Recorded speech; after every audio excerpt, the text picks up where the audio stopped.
Novel کا نام ہے شہرزاد اور اس کی مصنفہ ہیں عمیرہ احمد۔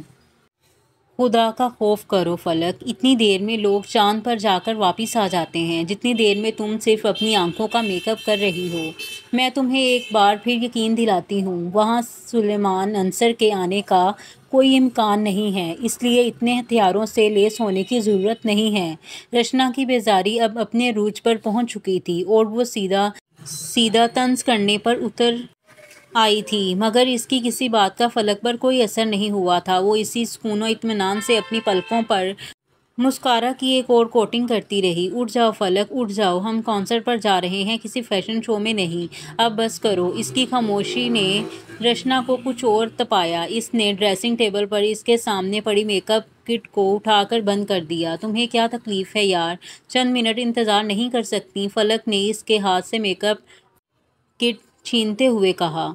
مجھے قطعاً کوئی تکلیف نہیں ہے، مگر یار جتنی جان فشانی سے تم میک اپ میں مصروف ہو، اس سے تمہیں ضرور کوئی تکلیف ہو جائے گی۔ فلک اس کی بات کا جواب دیے بغیر ایک بار پھر مسکارا لگانے میں مصروف ہو گئی۔ رشنا ڈریسنگ ٹیبل پر بیٹھ کر ہلکی سی مسکراہٹ سے اسے دیکھنے لگی۔ فلک اپنے چہرے پر جمی اس کی آنکھوں کو نظر انداز کرتے ہوئے میک اپ میں مصروف رہی۔ فلک، تمہیں آخر میک اپ کی ضرورت ہی کیا ہے؟ تمہیں تو خدا نے پہلے ہی بہت مکمل بنایا ہے۔ میک اپ کی ضرورت تو ان لوگوں کی ہوتی ہے جن میں کوئی کمی رہ گئی ہو، تم میں تو ایسی کوئی بات نہیں ہے۔ چند لمحے اس کے چہرے پر نظر جمائے رکھنے کے بعد رشنا نے کہا۔ ایک دلکش مسکراہٹ فلک کے چہرے پر لہرائی۔ ایک خاص ادا سے دایاں ابرو اچکاتے ہوئے اس نے کہا، جانتی ہوں مجھے میک اپ کی ضرورت نہیں ہے، مگر سلیمان کو میک اپ پسند ہے، اور جو چیز اسے پسند ہے وہ فلک کو کیسے ناپسند ہو سکتی ہے؟ مس رشنا کمال، یہ سب سنگار صرف اسی ایک شخص کے لیے کر رہی ہوں تاکہ اس کی نظر کہیں اور نہ جا سکے۔ اگر کوئی چہرہ اس کے خیالوں میں رہے تو وہ یہی چہرہ ہو، اگر کوئی وجود اس کی نظر کو اسیر کرے تو وہ یہی وجود ہو۔ فلک نے میک اپ کٹ بند کر کے دراز میں رکھ دی۔ دل تو اس بندے کا پہلے ہی جیت چکی ہوں، اب باقی کیا رہا جسے حاصل کرنے کی خواہش ہے؟ وہ بندہ تمہارے پیچھے اس قدر دیوانہ ہے کہ اس سب سنگار کے بغیر بھی اس کی نظر تمہارے علاوہ کسی اور چہرے پر نہیں ٹکے گی۔ رشنا نے رشک امیز حسرت سے کہا تھا۔ ایک تفاخر امیز مسکراہٹ سے فلک اپنے تراشیدہ بالوں میں برش کرتے ہوئے اٹھ کھڑی ہوئی۔ خوبصورتی کی اگر کوئی حد ہوتی تو وہ حد فلک شیر افغن تھی۔ وہ مجسمِ حسن تھی، جو نظر ایک بار اس کے چہرے کو دیکھ لیتی وہ دوبارہ کچھ اور دیکھنے کے قابل نہیں رہتی تھی۔ اسے نظروں کا اسیر کرنے کا ہنر آتا تھا۔ بعض دفعہ وہ اپنے وجود کو آئینے میں دیکھتی اور خود اپنے سحر میں گرفتار ہو جاتی اور پھر سوچتی، اگر میں ایک عورت ہوتے ہوئے خود اپنے ہی عکس سے نظر ہٹا نہیں سکتی تو کسی مرد کے لیے کتنا مشکل ہوگا۔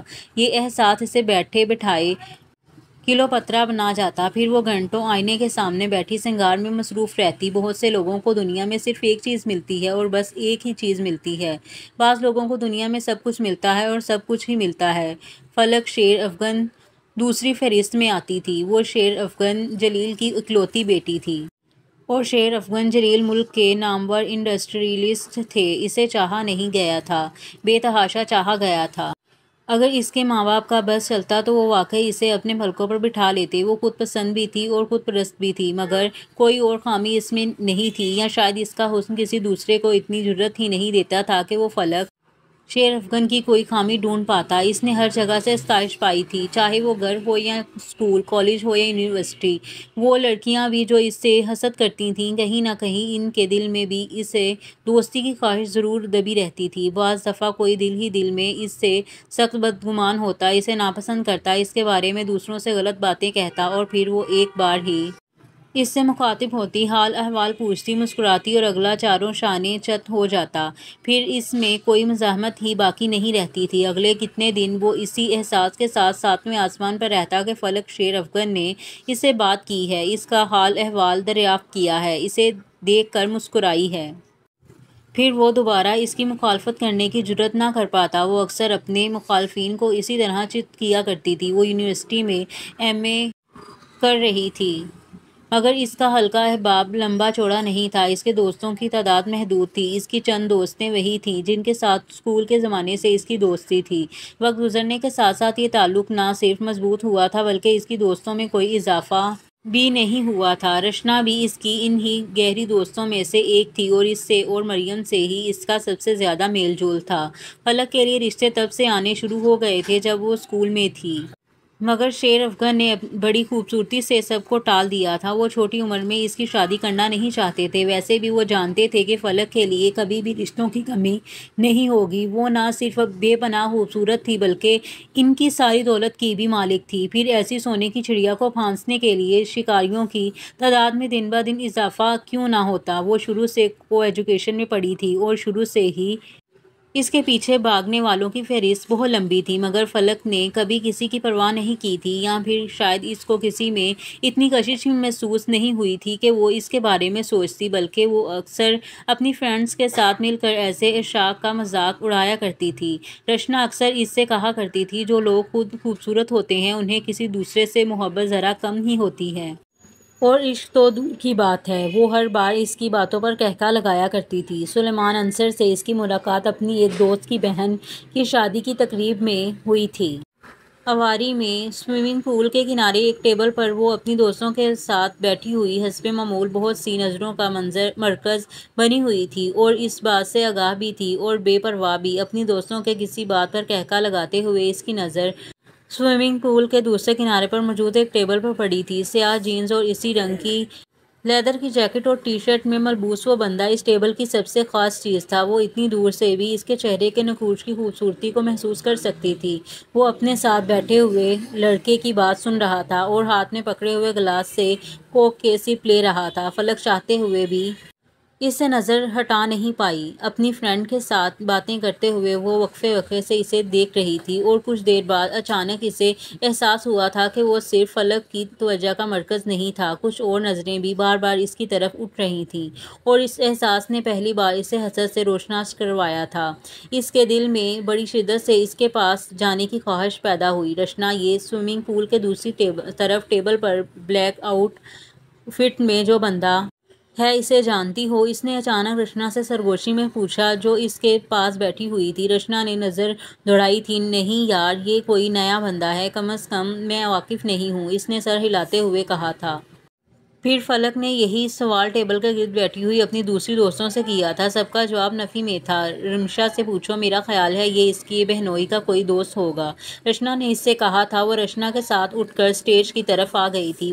وہاں رمشا دولہا دلہن کے ساتھ بیٹھی تصویریں بنوا رہی تھی۔ فلک نے اسے ایک طرف بلوایا اور اس سے بندے کے بارے میں پوچھا تھا۔ وہ اپنے بھائی سے اس کے بارے میں پوچھنے گئی تھی۔ یہ سلیمان انصر ہے، اسد بھائی کا کزن ہے، اس نے آ کر اپنی بہنوئی کا نام لیا تھا۔ فلک نے اس سے کہا تھا کہ وہ اسے اس سے ملوائے۔ اچھا چلو ٹھیک ہے، اسد بھائی کا چھوٹا بھائی جمشید بھی اسی کے ساتھ بیٹھا ہوا ہے، میں اس کے پاس تمہیں لے جاتی ہوں، ظاہر ہے وہ خود ہی ساتھ بیٹھے ہوئے لوگوں کا تعارف کروا دے گا، رمشا نے اس ٹیبل پر نظر دوڑاتے ہوئے کہا۔ فلک دھڑکتے دل کے ساتھ رمشا کے ساتھ اس ٹیبل کی طرف آ گئی تھی۔ وہ دور سے جتنا خوبصورت نظر آ رہا تھا، پاس آ کر اس سے زیادہ اچھا لگا تھا اسے۔ رمشا کے ساتھ جب وہ اس ٹیبل کے پاس پہنچی تو رمشا نے جمشید سے اس کا تعارف کروایا تھا، پھر جمشید نے باری باری ٹیبل کے گرد بیٹھے ہوئے لڑکوں کا تعارف ان سے کروایا تھا۔ سلیمان انصر نے اپنے تعارف پر ایک ہلکی سی مسکراہٹ کے ساتھ ہیلو کہا تھا، پھر وہ پہلے کی طرح ارد گرد نظر دوڑانے میں مصروف ہو گیا تھا۔ فلک کے لیے یہ بات حیران کن تھی۔ وہ اس ٹیبل پر بیٹھے ہوئے دوسرے لڑکوں کی طرح اسے ستائشی نظروں سے نہیں دیکھ رہا تھا۔ اس کے دل کو کچھ ٹھیس لگی تھی، کچھ دل گرفتہ سی۔ وہ واپس اپنی میز پر آ گئی تھی۔ فنکشن کے اختتام تک اس کی توجہ اسی پر مرکوز رہی تھی، مگر اس نے سلیمان انصر کو ایک بار بھی اپنی طرف متوجہ نہیں دیکھا۔ اگلے کئی دن وہ اس کے بارے میں سوچتی رہی، وہ چہرہ جسے اس کے دماغ میں کہیں فیڈ ہو گیا تھا، وہ چاہتے ہوئے بھی اسے اپنے ذہن سے جھٹک نہیں پا رہی تھی۔ سلیمان انصر سے اس کی دوسری ملاقات پیس میں ہوئی تھی۔ وہ ہاتھوں میں کچھ شاپنگ بیگز تھا میں باہر کی طرف آ رہا تھا جبکہ وہ اندر جا رہی تھی۔ اسے سامنے سے آتے دیکھ کر فلک کے قدم رک گئے۔ ہیلو پاس آنے پر فلک نے بے تابی سے اسے مخاطب کیا۔ وہ کچھ حیران ہوا تھا، اس کی آنکھوں میں شناسائی کی چمک نہیں تھی۔ فلک شوق لگا، کیا مجھ میں ایسی کوئی بات بھی اسے نظر نہیں آئی کہ یہ مجھے یاد رکھتا؟ اس نے سوچا تھا۔ سوری، میں نے آپ کو پہچانا نہیں ہے، فلک نے کچھ دل گرفتہ ہو کر 2 ہفتے پہلے ہونے والی ملاقات کے بارے میں بتایا۔ وہ ایک دم مسکرایا، مجھے یاد آ گیا، کیسی ہیں آپ؟ اس کی مسکراہٹ نے فلک کی ساری سنجیدگی دور کر دی تھی۔ میں ٹھیک ہوں، آپ کیسے ہیں؟ فائن، اگر آپ مائنڈ نہ کریں تو کیا میں آپ کو لنچ کی آفر کر سکتی ہوں؟ اس نے ایک لمحہ کی تاخیر کے بغیر اس سے کہا تھا۔ وہ اس اچانک آفر پر کچھ حیران ہوا تھا۔ لنچ آل رائٹ، چلیں؟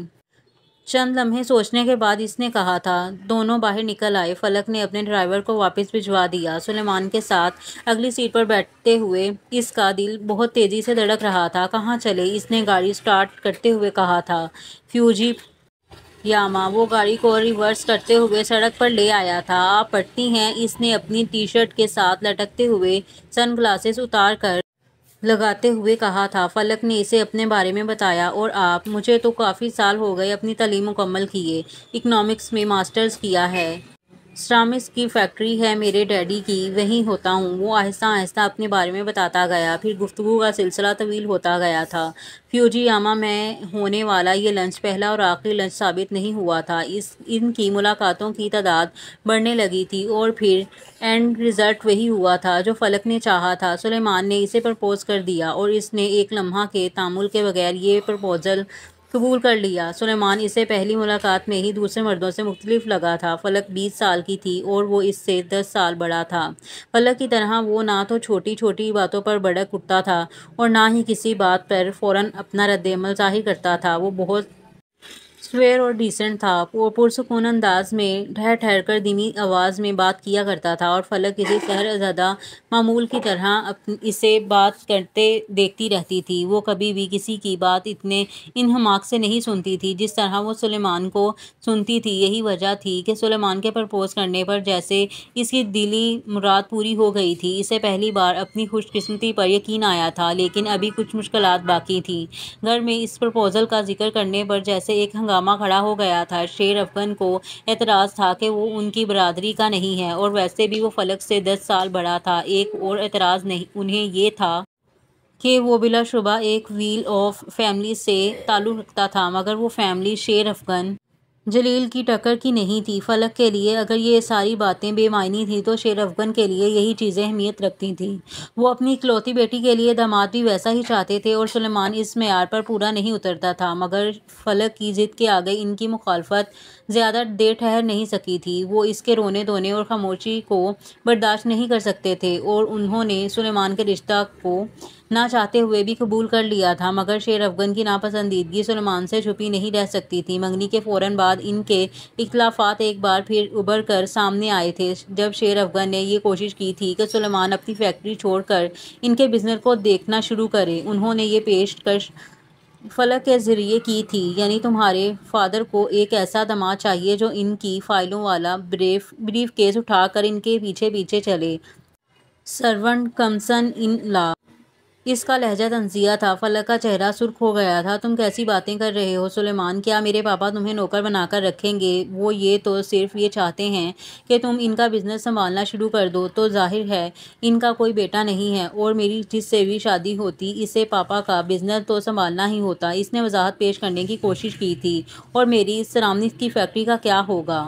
اس نے کچھ دیر بعد فلک سے پوچھا تھا۔ تم اپنے کسی بھائی کے سپرد کر سکتے ہو یا اپنی جگہ کوئی جنرل مینیجر رکھ سکتے ہو۔ فلک نے مشورہ دیا تھا۔ وہ کافی کے سپ لیتے ہوئے کچھ دیر تک اس کا چہرہ دیکھتا رہا۔ کچھ چیزیں ایسی ہیں جن کے بارے میں نے تم سے بات ہی نہیں کی اور یہی غلطی کی۔ میرا خیال ہے انگیجمنٹ سے پہلے ہی مجھے تم سے ان چیزوں کے بارے میں بات کر لینی چاہیے تھی۔ اس کا لہجہ خاصا سرد تھا۔ فلک کچھ چونک گئی تھی۔ مجھے شادی ایک لڑکی سے کرنی ہے، کوئی باس گرل لے کر نہیں آنا ہے۔ میرا خیال ہے میں اس طرح کا شوہر ثابت نہیں ہو سکتا جس طرح کا تمہیں یا تمہارے گھر والوں کو ضرورت ہے۔ اگر میرا اپنا بزنس نہ ہوتا تو میں تمہارے فادر کے بزنس کے بارے میں سوچتا، لیکن اب میری اپنی فیکٹری ہے جو پوری طرح سے اسٹیبلش ہے۔ تم چاہتی ہو میں وہ چھوڑ کر تمہارے فادر کے بزنس کو جوائن کر لوں، جو میرے لیے ممکن نہیں ہے۔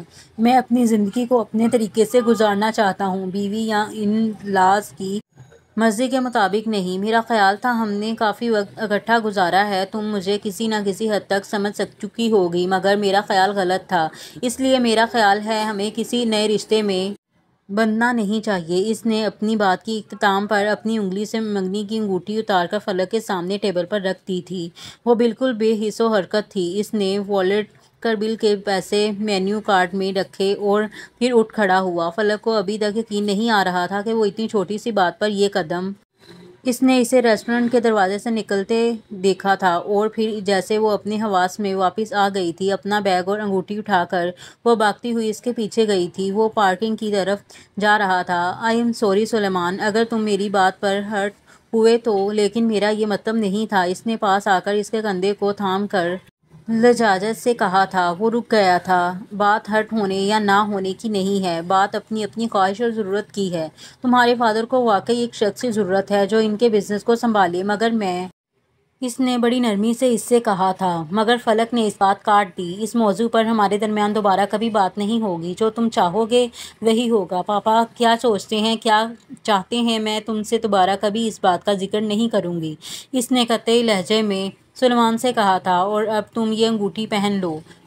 سلیمان نے کچھ سوچتے ہوئے رنگ پکڑ لی۔ شیر افگن کی ناراضگی سلیمان کے اس انکار کے بعد کچھ اور بڑھ گئی تھی۔ انہوں نے فلک کو سلیمان کے خلاف اکسانے کی کوشش کی تھی، مگر وہ اب ان کی کوئی بات سننے پر تیار نہ تھی۔ اس کا خیال تھا کہ سلیمان اگر ان کا بزنس جوائن نہیں کرنا چاہتا ہے تو انہیں اس پر اصرار نہیں کرنا چاہیے۔ ویسے بھی وہ سلیمان کی اس حرکت کے بعد خوفزدہ ہو گئی تھی۔ بہت دنوں تک وہ اس واقعہ کو ذہن سے نہیں نکال سکی تھی۔ کیا سلیمان کے نزدیک میری ذرا بھی اہمیت نہیں تھی کہ اس نے اتنی معمولی سی بات پر انگوٹھی اتار کر پھینک دی؟ یہ سوال بار بار اس کی خوفزدہ کر دیتا تھا۔ مگر اگر اس کے نزدیک میری کوئی اہمیت نہ ہوتی تو وہ مجھے شادی کا پرپوزل کیوں دیتا؟ وہ جیسے خود کو تسلی دینے کی کوشش کرتی تھی۔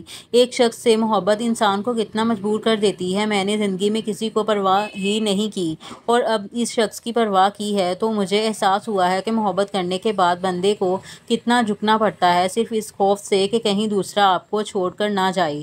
وہ سوچتی تھی، ہر بار یہ سوچ اسے دل گرفتہ کر دیتی تھی، اور ہر بار سلیمان کے سامنے آنے پر اس کی ساری دل گرفتگی جیسے دھواں بن کر غائب ہو جاتی تھی۔ اس کے سارے شکوے جیسے ختم ہو جاتے تھے۔ وہ عام مردوں کی طرح لمبی چوڑی باتیں کرتا تھا، نہ ہی اس کے حسن کے قصیدے پڑھتا، مگر فلک کو اس کی موسم کے حالات کے بارے میں کہی جانے والی بات بھی کسی خوبصورت اور رومانٹک شعر سے زیادہ اچھی لگتی تھی۔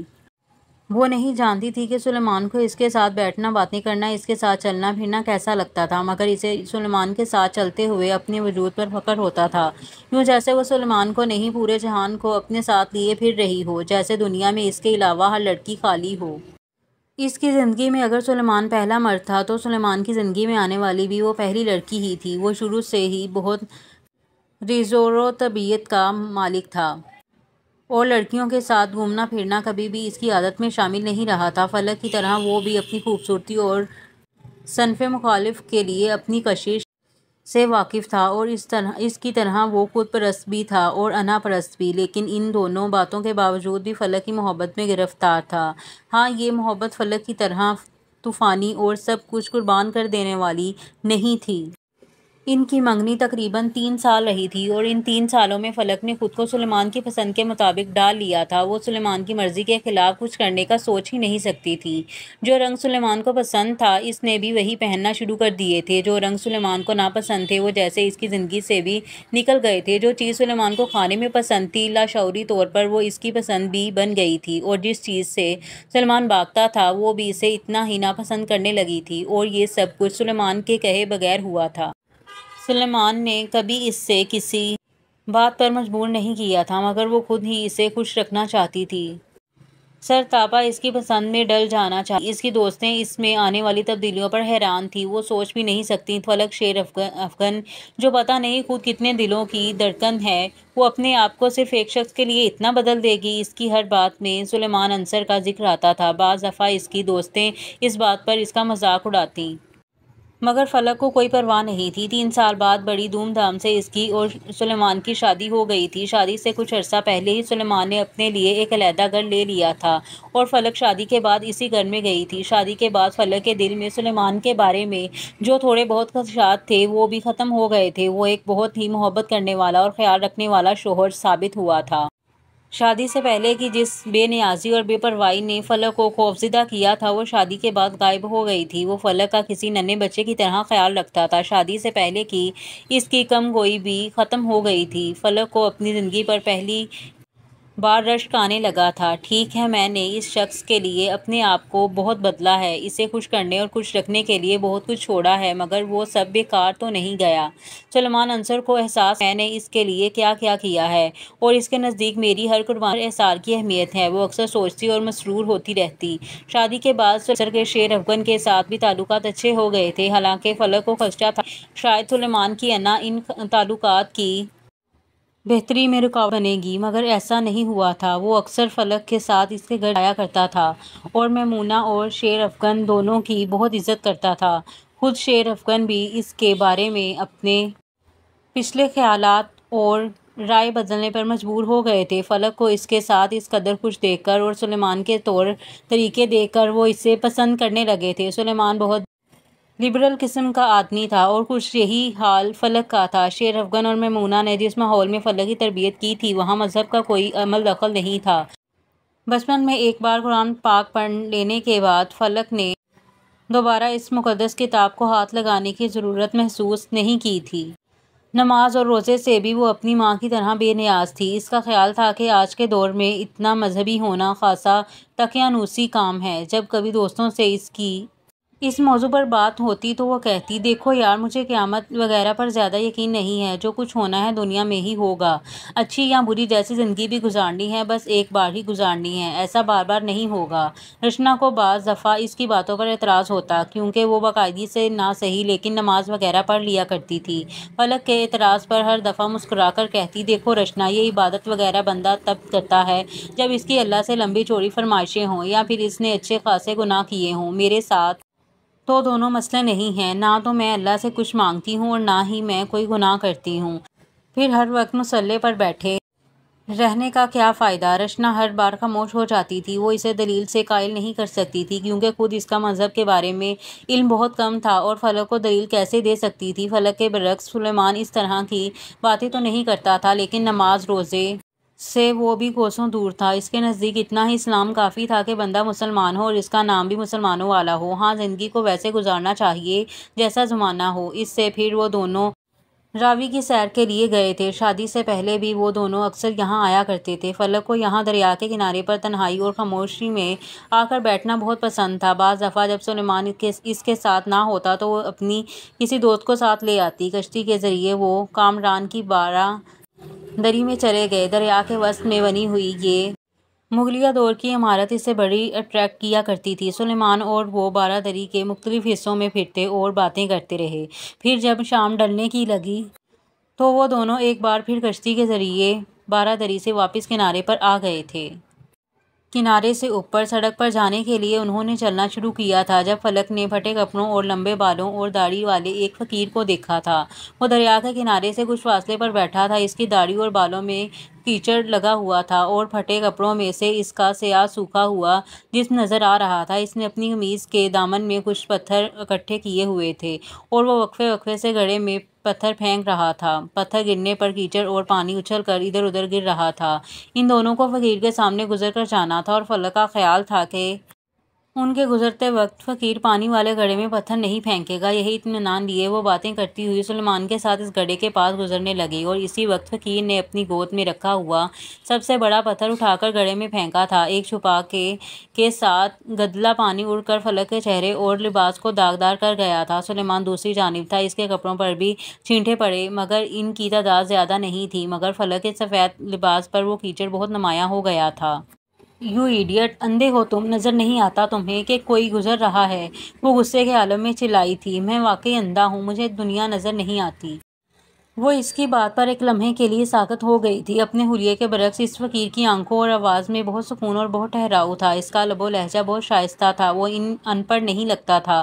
اگر اندھے ہو تو یہاں بیٹھ کر لوگوں کو گندا کیوں کر رہے ہو؟ جاؤ کہیں اور جا کر بیٹھو یا اپنے ہاتھوں پر قابو رکھو۔ اس کا غصہ پھر اود کر آیا۔ اس نے ٹشو نکال کر چہرے سے کیچڑ صاف کرنا شروع کیا تھا۔ بی بی، تو گندگی سے کیوں ڈرتی ہے؟ تجھے کیا لگتا ہے یہ کیچڑ تجھے کسی کی نظر سے اوجھل کر دے گا؟ تجھے لگتا ہے اتنا سا کیچڑ اس شخص کی محبت کو ختم کر دے گا؟ اس بار اس نے عجیب سی لہجے میں سلیمان کی طرف ہاتھ سے اشارہ کیا تھا۔ اس شخص کی پرواہ نہ کر، اللہ کی پرواہ کر۔ اللہ کو کیچڑ اور گندگی سے غرض نہیں ہوتی۔ اس کی نظر میں ایک بار آ جاتا ہے، ہمیشہ رہتا ہے، اور اس نظر کو کیچڑ کی پرواہ نہیں ہوتی۔ یہ دیکھو دیکھو، وہ ایک دم اٹھ کر کیچڑ کے اس گڑھے کے پاس آ کر بیٹھ گیا، اور پھر اس نے کیچڑ نکال کر اپنے چہرے اور لباس سے ملنا شروع کر دیا۔ دیکھو، میں تو کیچڑ سے نہیں ڈرتا، میں تو گندگی نہیں کھاتا، جانتا ہوں اس کی نظر اس کیچڑ اور گندگی پر نہیں جائے گی، وہ صرف میرے وجود کو دیکھے گا۔ اس بار بات کرتے ہوئے وہ جذباتی کیفیت میں تھا، وہ ٹشو کے ساتھ چہرہ صاف کرتے ہوئے اسے دیکھتی رہی، اور اس کے اشتعال میں اضافہ ہوتا گیا تھا۔ میں جس کی نظر میں ہوں میرے لیے کافی ہے، مجھے جس کی محبت چاہیے مل چکی ہے، مجھے اور کسی کی محبت کی پرواہ نہیں ہے۔ یہ تو دروازہ ہے، دروازے کا کام رستہ دینا ہوتا ہے یا رستہ روکنا۔ تیرا رستہ اس نے روک دیا ہے، تیرا ہی کیا ہر عورت کا رستہ اس نے روک دیا ہے، آگے جانے ہی نہیں دیتا۔ اسے لے کر کیا کرے گی؟ تو یہ کل نہیں ہے بی بی، یہ کل نہیں ہے تو کل کی خواہش کیوں نہیں کرتی؟ وجود کی طلب کیوں ہے تجھے؟ ذات کی چاہ کیوں نہیں ہے؟ اس کا ہاتھ ایک بار پھر سلیمان کی طرف اٹھا ہوا تھا۔ تم بیکاری لوگ رستے میں بیٹھ جاتے ہو اور پھر بکواس کرنا شروع کر دیتے ہو، چلو سلیمان۔ اس نے یکدم سلیمان کا ہاتھ پکڑ کر وہاں سے چلنا شروع کر دیا۔ جواب تک بالکل خاموشی سے ساری گفتگو سنتا رہا تھا۔ ہر ایک کو بیکاری بنا کر رستے میں بٹھایا ہوا ہے، اور ہر ایک خود کو مالک سمجھتا ہے۔ جب تک ٹھوکر نہیں لگتی، جب تک گھٹنوں پر نہیں گرتا، اپنی اوقات کا پتہ ہی نہیں چلتا۔ وجود کے نصیب میں ہے بیکاری ہونا، بس ذات بیکاری نہیں ہو سکتی۔ وجود کے بدن میں مانگنا ہے، ذات کا وصف دینا ہے۔ میں کیا تو کیا بی بی، سب بیکاری ہیں، آج نہیں تو کل، کل نہیں تو پرسوں، کبھی نہ کبھی بیکاری بننا ہی پڑتا ہے، مانگنا ہی ہوتا ہے۔ کوئی عشق مانگتا ہے، کوئی دنیا، اور جو یہ نہیں مانگتا وہ خواہش کا ختم ہو جانا مانگتا ہے۔ وہ فقیر بلند آواز میں بڑبڑاتا جا رہا تھا، اوپر سڑک کی طرف جاتے ہوئے بھی اس کی بڑبڑاہٹ اس کے کانوں میں آ رہی تھی، اور اس کے اشتعال میں اضافہ ہو رہا تھا۔ تم بھی عجیب ہو سلیمان، تم سے اتنا نہیں ہوا کہ اسے جھڑک ہی دو۔ وہ کس طرح سے بات کر رہا تھا، مگر تم بالکل چپ کھڑے رہے۔ اس نے یکدم سلیمان سے کہنا شروع کیا تھا، میں کیا کہتا اسے، وہ کوئی پاگل تھا، اس سے بحث کر کے مجھے کیا ملتا؟ تم نے بھی تو بحث کی ہے، کیا فائدہ ہوا؟ بہتر تھا تم بات بڑھاتی ہی نہ، خاموشی سے نظر انداز کر کے وہاں سے آ جاتی۔ سلیمان نے اس سے کہا تھا۔ وہ اس کی بات پر کچھ اور بھڑک اٹھی، اسے نظر انداز کر کے آ جاتی تاکہ وہ کسی اور رات بھی یہی کچھ کرتا۔ پاگل نہیں تھا، ڈھونگی تھا، دیکھا نہیں کس طرح کی باتیں کر رہا تھا؟ کیا باتوں سے اس کے پاگل پن کا پتہ چلتا ہے؟ نئے طریقے اپنائے ہوئے ہیں ان لوگوں نے بھیک مانگنے کے، ہر جگہ بیٹھ جاتے ہیں، اور تمہارے جیسے لوگوں کی وجہ سے ہی ان کا حوصلہ اتنا بڑھ جاتا ہے۔ میرا تو دل چاہ رہا تھا میں وہیں پتھر اٹھا کر اس کے سر پر ماروں، اسے پتہ تو چلے، اندھا ہے وہ الو کا پٹھا۔ اس کا غصہ بڑھتا ہی جا رہا تھا۔ کول ڈاؤن یار، اب اتنا زیادہ غصہ کرنے کا کیا فائدہ ہے؟ جو ہو گیا ہو گیا، اب ان باتوں کو دہرانے کا کیا فائدہ؟ اگر چل رہے ہیں تم کپڑے بدل لینا، بلکہ نہا لینا، یہ کیچڑ ختم ہو جائے گی۔ تم خوامخواہ اس بات کو سر پر سوار کر رہی ہو۔ سلیمان نے اسے سمجھانے کی کوشش کی تھی، خیر میں کسی بھی بات کو خوامخواہ سر پر سوار نہیں کیا کرتی، جو بات ٹھیک تھی میں نے وہی کہی ہے۔ آئندہ کم از کم کسی دوسرے کے ساتھ ایسا کرتے ہوئے 10 بار سوچے گا۔ اس کا غصہ ابھی بھی کم نہیں ہوا تھا، مگر اس نے مزید کوئی بات نہیں کی تھی۔ سلیمان نے بھی خاموش ہونے پر خدا کا شکر ادا کیا تھا، گھر پہنچنے تک اس کے سے یہ بات نکل چکی تھی۔ اس واقعہ کو تقریباً 6 ماہ گزر گئے جب اس نے سلیمان میں کچھ تبدیلیاں نوٹ کرنا شروع کی تھیں۔ شادی کے 2.5 سال اور اس سے پہلے کے 3 سال جو اس نے سلیمان کے ساتھ گزارے تھے، ان میں سے اس نے سلیمان کو ایک بے حد ٹھنڈے مزاج کا انسان پایا تھا۔ وہ بڑی سے بڑی بات پر بھی فوری رد عمل کا اظہار نہیں کرتا تھا، اور نہ ہی غصے میں آتا تھا، بلکہ اپنی ناراضگی کا اظہار بھی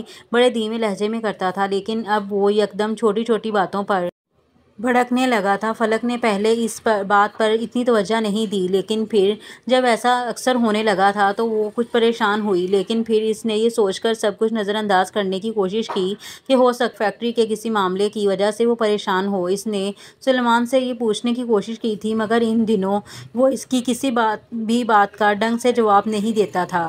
وہ ہر وقت جھنجھلایا رہتا تھا، اور کسی بھی چھوٹی سی بات پر اسے فلک پر اپنا غصہ اتارنے کا موقع مل جاتا تھا۔ اس نے پہلے کی طرح فلک کے ساتھ اس کے میکے جانا چھوڑ دیا تھا، بلکہ اس فلک کے وہاں جانے پر بھی اعتراض ہونے لگا۔ اس کا خیال تھا کہ فلک کو اپنے گھر سے زیادہ اپنے ماں باپ کے گھر میں دلچسپی تھی، اور وہ اپنا زیادہ وقت وہاں گزارنا چاہتی تھی۔ جب 1-2 بار اس نے اس طرح کی باتیں کی تو فلک نے بہتری اسی میں سمجھی کہ وہ فی الحال اپنے والدین کے گھر جانا چھوڑ دے۔ اس کا خیال تھا کہ اس کی ناراضگی اور رویے میں تبدیلی کی وجہ یہ ہے تو یہ وجہ ختم ہونے کے بعد وہ ٹھیک ہو جائے گا، مگر ایسا نہیں ہوا تھا۔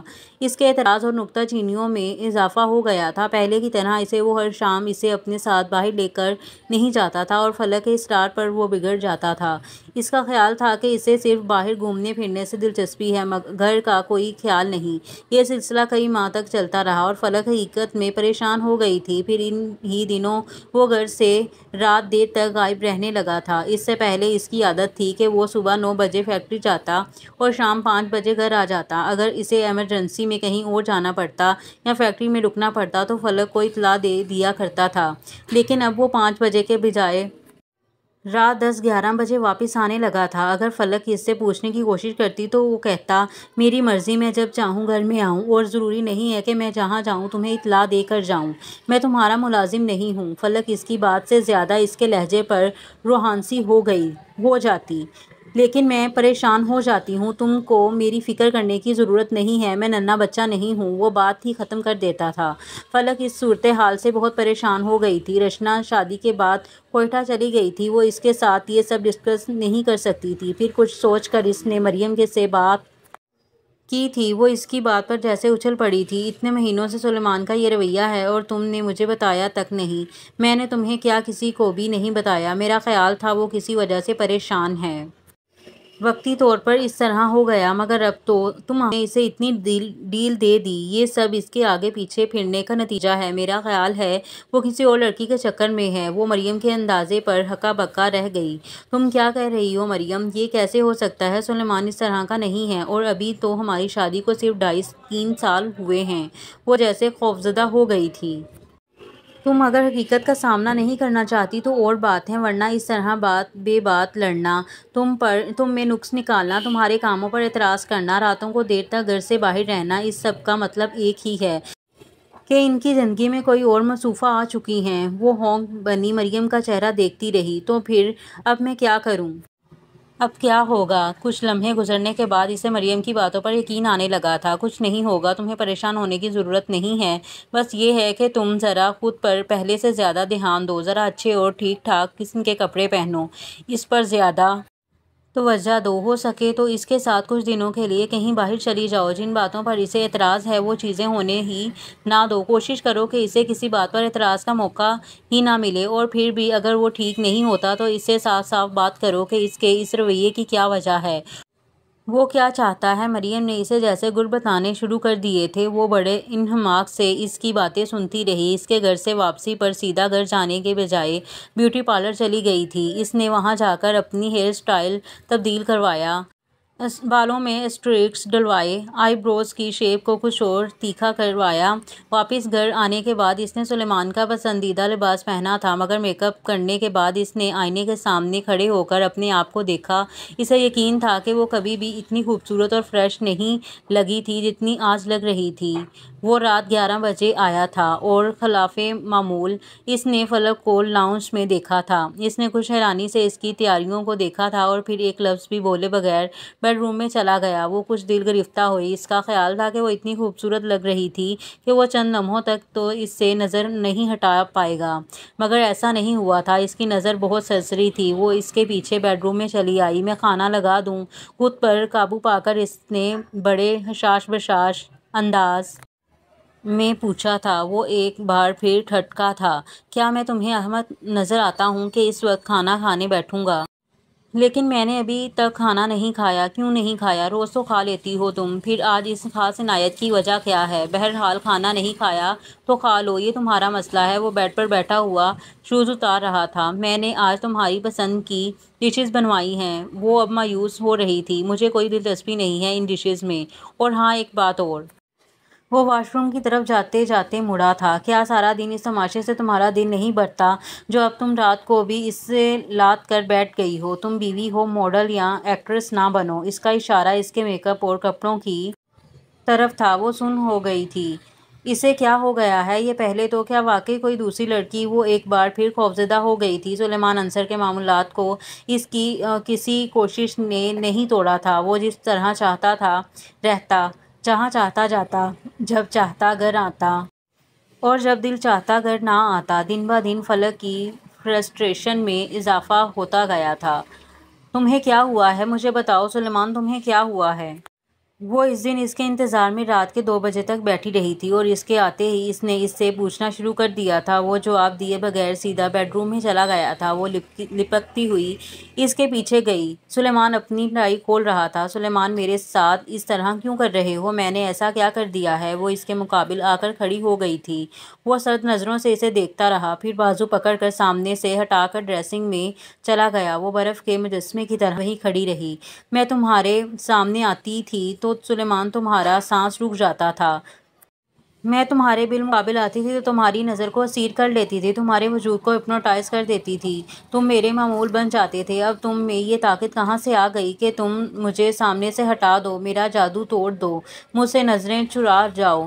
سلیمان عنصر، میرا خدشہ ٹھیک ہے، تمہارے اور میرے درمیان کوئی تیسرا آ گیا ہے، نہیں آ گئی ہے کوئی فلک سے بڑھ کر، کوئی فلک سے بہتر، اور اب تمہارے وجود پر کیا اس کا جادو چلا کرے گا؟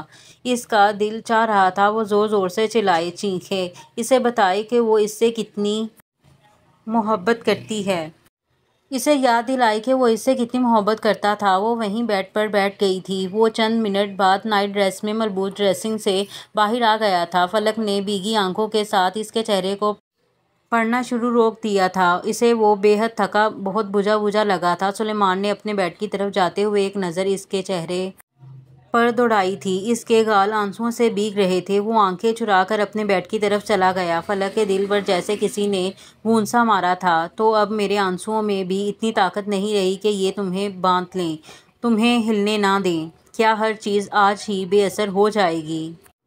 فلک، اور کچھ بھی کرو، اگر میرے سامنے رویا مت کرو، میں تمہارے آنسو برداشت نہیں کر سکتا ہوں۔ دنیا میں کون سی چیز ہے جو تمہیں رونے پر مجبور کرتی ہے؟ مجھے بتاؤ، میں وہ چیز ہی ختم کر دوں گا۔ میں نے تم سے شادی تمہیں رلانے کے لیے نہیں کی ہے، تمہارے آنسو دیکھنے کے لیے نہیں کی ہے۔ تم جانتی ہو تمہاری آنکھوں کو خدا نے آنسوؤں کے لیے نہیں بنایا ہے، تمہاری آنکھوں کو ہنسنے کے لیے بنایا گیا ہے، فلک، رونے کے لیے نہیں۔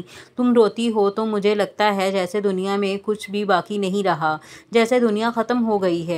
اسے یاد آ رہا تھا، یہ سب اسی شخص نے تو کہا تھا، اور آج اس کو میرے آنسو نظر نہیں آئے۔ آج میرے آنسو دیکھ کر کیا اس کے لیے دنیا ختم نہیں ہوئی؟ کیا اس کا سب کچھ باقی رہ گیا ہے؟ وہ یکدم سسک سسک کر رونے لگی تھی۔ وہ بیڈ پر لیٹ کر لائٹ آف کر چکا تھا۔ فار گاڈ سیک، بند کرو یہ رونا دھونا۔ کیا چاہتی ہو تم؟ کیا میں یہاں نہیں آیا کروں؟ کیا اس گھر سے چلا جاؤں کہیں؟ وہ ایک دم اٹھ کر بیڈ پر بیٹھ گیا۔ وہ خاموش ہو گئی۔ اس نے پلٹ کر اسے دیکھا تھا۔ وہ بیڈ پر اپنا سر پکڑے ہوئے بیٹھا تھا۔ فلک نے ہاتھ بڑھا کر لائٹ آن کر دی۔ کمرے میں روشنی پھیل گئی تھی۔ وہ اپنے بیڈ سے اٹھ کر اس کے پاس آ کر بیٹھ گئی۔ تمہیں میں اتنی بری کیوں لگنے لگی ہوں؟ سلیمان، بات کرتی ہوں تو تمہیں اچھا نہیں لگتا، ہنستی ہوں تو تمہیں برا لگتا ہے، روتی ہوں تو تم چلاتے ہو۔ اتنی نفرت کیوں ہو گئی ہے تمہیں مجھ سے؟ ایسے تو کبھی بھی نہیں تھے۔ تم مجھے دیکھنا نہیں چاہتے، میری آواز سننا نہیں چاہتے، تم ایسے نہیں تھے، تم کبھی بھی ایسے نہیں تھے۔ اور یہیں پر ہماری قسط نمبر 1 کا اختتام ہوتا ہے، اور ملتے ہیں اگلی قسط میں۔ تب تک کے لیے دیں مجھے اجازت۔ اللہ حافظ۔